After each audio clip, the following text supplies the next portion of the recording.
அன்பிற்கினிய தமிழ் சொந்தங்கள் அனைவருக்கும் வணக்கம்.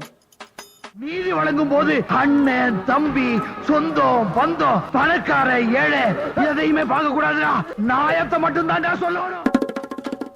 இன்னைக்கு நம்ம சமூக வலைதளங்கள் முழுக்க அண்ணனின் வீட்டில் அந்த நோட்டீஸ் ஒட்டப்பட்டிருக்க அந்த வாய்தா அந்த இதை போட்டு ஏதோ ஒன்று போட்டிருக்காங்க. அதுக்கு காவலாளி வந்து அவர் ஒட்டிட்டு போயிட்டார். அண்ணனுடைய காவலாளியை போய் அதுக்கப்புறம் யாரோ கிழிச்சிட்டாங்கன்னு ஒரு தகவல் போயிருக்கு. உடனே மறுபடியும் அந்த காவல்துறை வந்து உள்ளே வந்து யார் என்னன்னு போட்டு அடைச்சிருக்காங்க.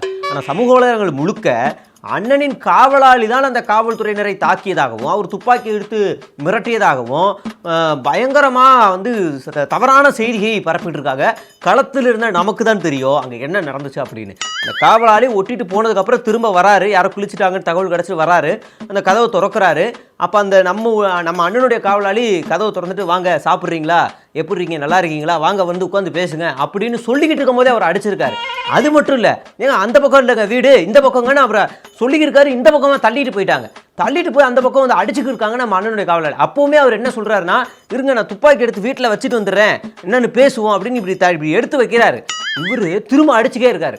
இப்போ நாம் என்ன செய்கிறோன்னா, நாமளும் திட்டமிட்டு வதந்தியை பரப்பணும் அப்படிங்கிறதுக்காக அந்த காவல்துறை அதிகாரி அவர் வந்து சாதியை தான் சொன்னார் அப்படின்னு நம்ம ஒரு கட்டிங் ஒட்டிங் வீடியோவை நம்ம வெளியிட்டிருந்தோம். அது வந்து நீங்கள் வேணால் பாருங்க.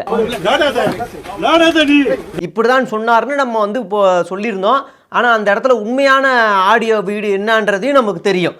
அதையும் நீங்கள் பாருங்க. சரி, இப்போ நம்ம வருவோம், சட்டத்துக்கு வருவோம். சட்டப்படி நோட்டீஸு ஒட்டுறாங்க. எங்க யாராவது அந்த பளபளன்னு இருக்கிற அந்த அந்த கட்ட டோரில் அதில் யாராவது ஒட்டுவாங்களா சொல்லுங்க. இப்போ நம்ம வீடே டோர் இப்படி இருக்கு, அந்த டோரில் வந்து நோட்டீஸ் ஒட்டாதீர்னு எழுதி வைப்போம். ஆனாலும் கண்ணீரஞ்சலி போஸ்டர், காணவில்லை போஸ்டர், ஊர் திருவிழா போஸ்டர், ஆளுங்கட்சி போஸ்டர், சைடு கட்சி போஸ்டர் எல்லாத்தையும் ஒட்டி நம்மளை உயிரை வாங்குவாங்க இல்லைங்களா? அப்போ அந்த மாதிரி பளபளன்னு இருக்க டோரில் யாராவது நோட்டீஸை ஒட்டுவாங்களா சொல்லுங்க. அப்படி ஒட்டியிருக்கிறாங்க. சரி, ஒட்டிட்டீங்க. இப்போ நாங்கள் எப்படி படிக்க முடியும்? யாராவது இப்படி படிப்பாங்களா? அது இப்படி இருந்தால் படிக்க முடியும் இல்லையா? அப்போ நம்ம என்ன செய்கிறோம், அதை பார்த்துட்டு சரி அண்ணனுக்கு இதை கிழிச்சு அனுப்புவோம் அப்படின்னு கிழிச்சிருக்கோம். கிழிக்கும் போது தவறுச்சியெல்லாம் கிழிஞ்சிருச்சு. இப்போ வீட்டுக்கு லெட்ரு வருது, கரெக்டாக என்வலப்பை நம்ம கரெக்டாக கிழிப்போமா, ஏடா கூடமாக கிழிச்சிருவோம். அந்த மாதிரி அவர் கிழிக்கும் போது சரன்னு பறக்குன்னு கிழிஞ்சு போயிருச்சு. அதை தப்பாக புரிஞ்சுக்கிட்டு இவங்க காவல்துறை அதிகாரிகள் உள்ளே வந்திருக்கிறாங்க. இது உண்மையிலேயே கண்டிக்கத்தக்க விஷயம். அது